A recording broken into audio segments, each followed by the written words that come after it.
मी असंच परवा Insta scroll करता करताना ही रेसिपी माझ्यासमोर आली, ती म्हणजे शिळ्या भातापासून ना स्पंज डोसा. म्हणूनच सकाळी मी ट्राय केला आणि इतकं भारी झालं होतं ते.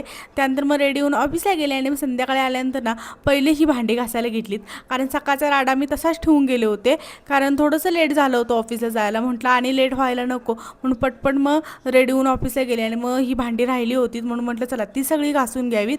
आणि मग फ्रेश होऊन मठात जायला निघालो. आणि मठात गेल्यानं इतकं भारी वाटतं आम्हाला, पूर्ण आठवड्याचा थकवा जातो. तिथं थोडा वेळ बसलो आणि खरं सांगायचं म्हटलं त्यांना मठात फोन बिलकुल अलाउड नाही, म्हणूनच आम्ही मठातली क्लिप नाही घेत. आणि तिथं बसल्यानंतर मग घरी यायला निघालो आणि येता येता इतकी सुंदर आम्हाला फुलं दिसलीत ना, मग मी नवरोबांना बोलले मला तोडून द्या ती फुलं. मग त्यांनी मला एक द्यायच्या ऐवजी 2 दिलीत. मी एकच मागितलं होतं त्यांच्याकडं. मग आता त्यांचं एवढं माझ्यावर प्रेम आहे तर म्हटलं माझंही प्रेम दाखवावं, म्हणून मस्त असं त्यांच्यासाठी पालक पनीरचा घाट घातला आणि मग छान असं जेवण करून घेतलं आणि असा काहीसा दिवस घालवला. चला बाय, भेटू पुढच्या व्लॉगमध्ये.